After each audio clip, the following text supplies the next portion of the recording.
सो hello दोस्तों, welcome back my channel. Guys आ चुके हैं और एक नॉलेजेबल वीडियो के ऊपर रिएक्शन लेकर। इसराइल और सीरिया को लेकर कुछ लेटेस्ट न्यूज़ निकल रहा है, उसी के ऊपर डिटेल से वीडियो होने वाला है। एंड तक देखना, आप लोग को ओरिजिनल वीडियो का लिंक मिल जाएगा in the description. So let's start this video.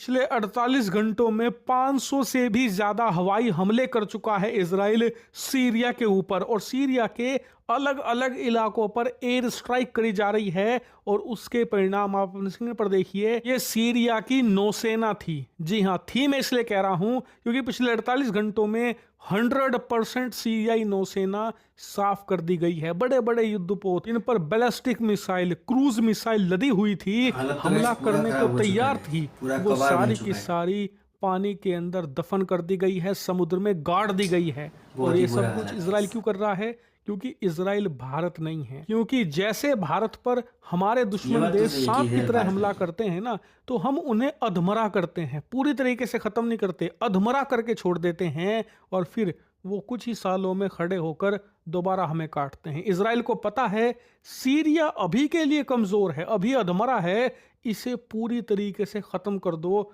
आने वाले कई सदियों तक ये खड़ा ही ना हो पाए अपने पैरों पर, और कभी भी इजराइल को चैलेंज ना कर पाए। यानी कि वो सीरियाई सेना की आखिरी गोली तक तबाह कर देना चाहते हैं, ताकि सीरिया आने वाले भविष्य में कभी चैलेंज ही ना कर पाए इजरायली सेना को। और सिर्फ ये तबाह करने की बात नहीं है, आप अपनी स्क्रीन पर देखिए, रिपोर्ट आ रही हैं कि इजराइल सीरिया के कई इलाके कब्जा चुका है, गोलन हाइट से भी आगे बढ़ चुका है इजराइल।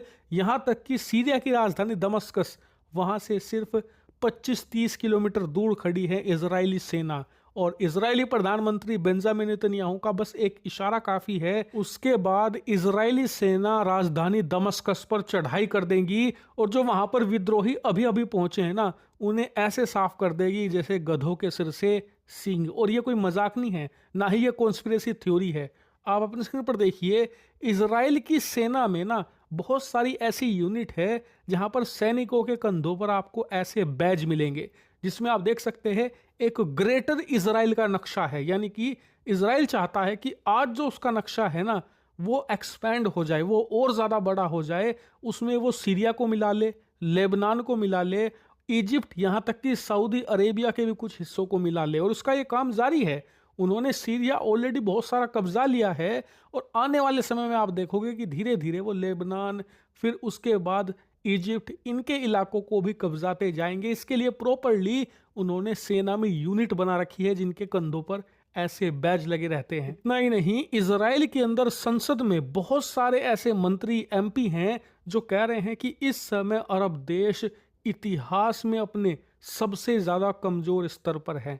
आज की तारीख में इजराइल इतना शक्तिशाली है कि इन सभी को धूल चटा सकता है। बेहतर यही है कि जितना हो सके उतनी जमीन कब्जा लो, क्योंकि भविष्य में अमेरिका हमारा साथ दे ना दे, यूरोप के देश हमारा पता नहीं कितना विरोध करे, और अरब देश पता नहीं कितने ताकतवर बन जाएं।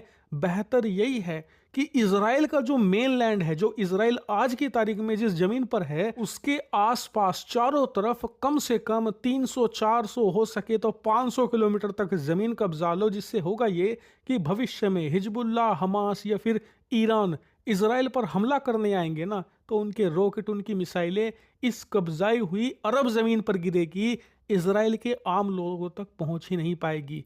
ये हमारे लिए एक बफर जोन की तरह होगा, हम सुरक्षित हो जाएंगे। भविष्य में ना तो हमें डिपेंडेंट होना पड़ेगा किसी आयरन डोम पर, ना ही किसी डिफेंस सिस्टम पर। और अगर आपको लग रहा है कि ये सिर्फ एक मांग है, तो ऑलरेडी इसे पूरा कर भी दिया है इजराइल ने। दो बॉर्डर पर, जो लीबिया वाली बॉर्डर है, वहां पर कई सौ किलोमीटर की जमीन ऑलरेडी ये कब्जा चुके हैं। सीरिया में पिछले 24 घंटों के अंदर इन्होंने जबरदस्त तरीके से एक्सपेंशन कर दिया है, और जो राजधानी दमस्कस है उसके 25-30 किलोमीटर तक पहुंच गए हैं। जरूरत पड़ी तो 10-15 किलोमीटर और कब्जा लेंगे।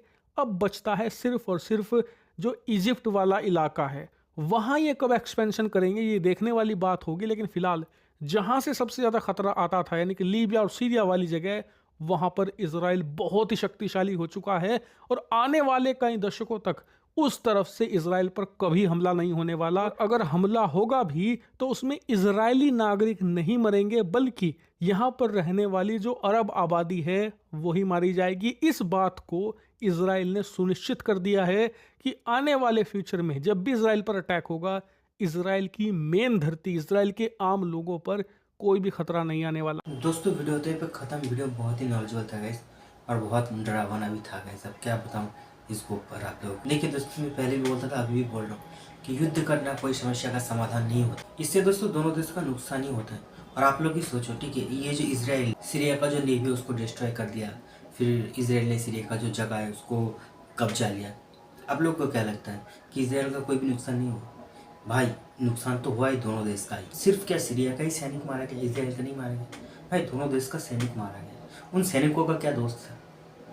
आप लोग ही बताइए, क्या दोस्त था उन लोगों का? उन लोगों का सिर्फ यही गलती था कि वो लोग सैनिक हैं तो उन लोगों के साथ कुछ भी कर सकते हो। वो भी तो किसी का पिता थे, किसी का बेटा था, किसी का भाई था, किसी का पति था। तो उन लोगों पे क्या बीत रहा होगा? एक बात ये जो राजनेता है वो समझते ही नहीं। अब ठीक है, जो भी होता है भले के लिए ही होता है। फिर भी दोस्तों ये लड़ाई झगड़े युद्ध करना ये सब पूरा फालतू का चीज़ है।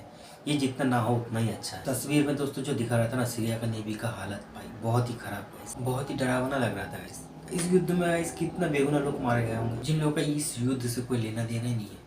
आप लोग ये मत सोचना कि मैं हमास और हिजबुल्लाह के ऊपर दर्द दिखा रहा हूँ। उन लोग को छोड़कर जो आम नागरिक है, जो सैनिक है, जो अपने देश के लिए अपना जान दे देते, उन लोग के बारे में बोल रहा हूँ।